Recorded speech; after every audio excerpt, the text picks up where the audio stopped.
Hello, नमस्कार दोस्तों। आप सबका फिर से स्वागत है इस नई मुहिम बेहतर बिहार में। सबसे पहले मैं एक चीज़ बताना चाहूँगा। आप सबकी कुछ शिकायतें थी, जैसे वीडियोस रेगुलर नहीं आने के रिगार्डिंग। तो उस विषय में मैं ये बताना चाहता हूँ कि जैसे आप आवाज़ से भी आप शायद पकड़ पा रहे होंगे, मेरे गले में कुछ प्रॉब्लम होने की वजह से इधर कंटिन्यू वीडियो नहीं बना पाया। फिर भी आज से कोशिश है कि चीज़ें लगातार आएँ। तो यह वीडियो पिछले वीडियो का ही पार्ट 2 समझ लें, भाग दूसरा है। इस वीडियो में हम लोग बात करेंगे वहाँ पे जो चीज़ें कुछ चीज़ें जहाँ पे हम आधे में छोड़ के आए थे, उन चीज़ों को आगे कंटिन्यू करेंगे। जैसा कि हम लोग बात कर रहे थे प्रवासी मज़दूरों के बारे में, तो बिहार में ऐसा नहीं है कि चीज़ें जब सुधरेंगी, अच्छी होंगी, बड़े लेवल पे इंडस्ट्रियलाइजेशन होगा, रोज़गार के अवसर यहाँ पे बनेंगे, तो बिल्कुल प्रवासी मज़दूर का नंबर ज़ीरो हो जाएगा। कोई लोग नहीं जाने वाले होंगे बाकी प्रदेश में काम करने के लिए। नहीं, ऐसा बिल्कुल नहीं होगा।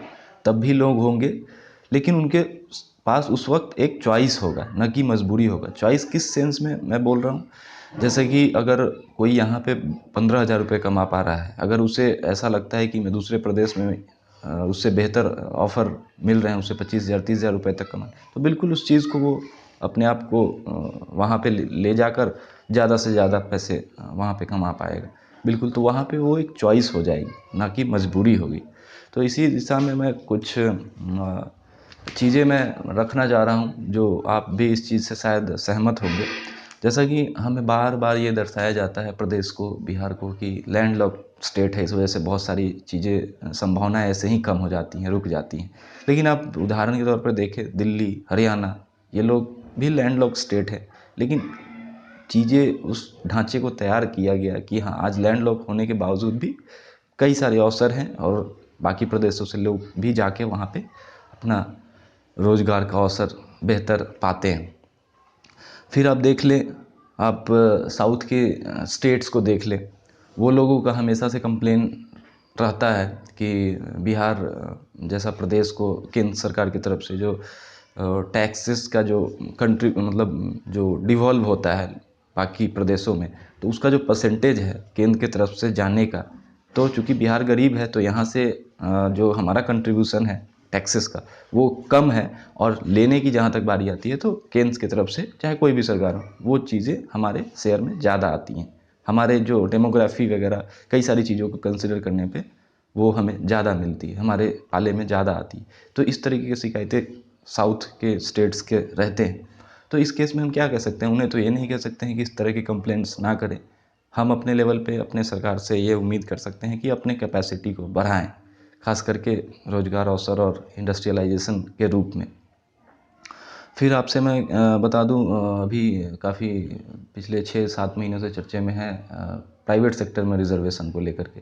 आपने देखा होगा कि कुछ राज्य ऐसे हैं जो कानूनी तौर पे इस चीज़ को लेके आगे भी बढ़ चुके हैं, जैसे हरियाणा है, झारखंड है, बाकी पंजाब तो बोला है 100% तक, मतलब 100% प्राइवेट सेक्टर में लोग लोकल्स को ही लेने हैं। हालांकि वो कुछ लिमिट रखेंगे, इतने सैलरी तक का, सैलरी का एक कैप होगा।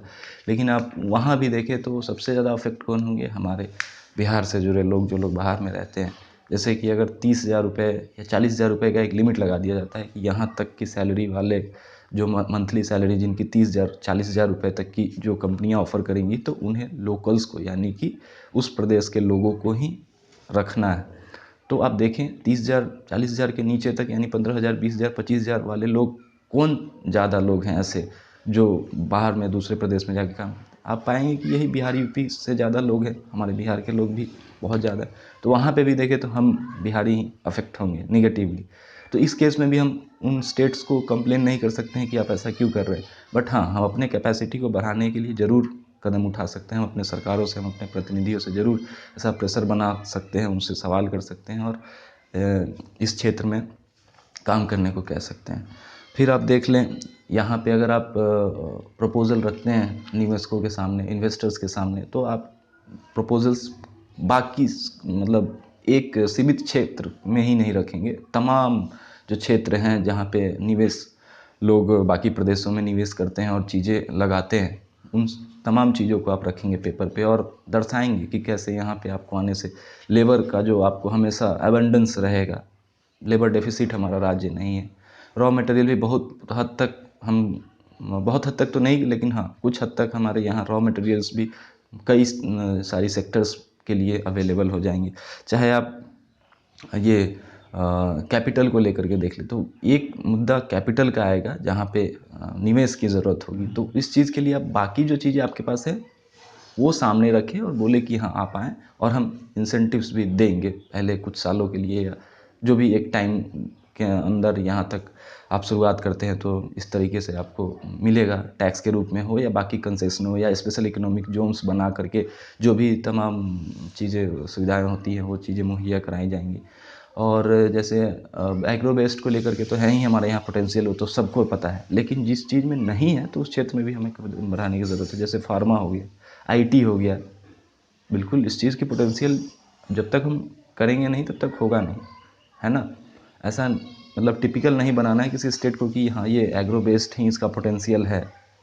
जो चीज़ें नहीं है उस चीज़ में हमें कार्य करने की ज़रूरत है। टेक्सटाइल का तो है ही हमारे यहाँ, सिल्क को देख ले, सिल्क का जो भागलपुर का एरिया है, बाकी खादी को लेकर के आप देख लें, कुछ चीज़ें शुरू भी हुई हैं सरकार की तरफ से, जैसे खादी मॉल वगैरह बनना शुरू हो रहा है। और कॉटन के भी मतलब टेक्सटाइल में कॉटन के भी इंडस्ट्रीज़ यहाँ पे लग सकते हैं। बाकी फूड प्रोसेसिंग के लिए हमने पिछले वीडियो में चर्चा किया ही था। और बस मतलब फोकस हमारा यही है अपने कैपेसिटी को बढ़ाना, क्योंकि सारे प्रॉब्लम्स का आप जड़ पाएंगे कि वहीं से आप मतलब उस चीज़ों को पास पाएंगे। तो यही उद्देश्य है, चीज़ों को रखना लोगों के सामने। धन्यवाद।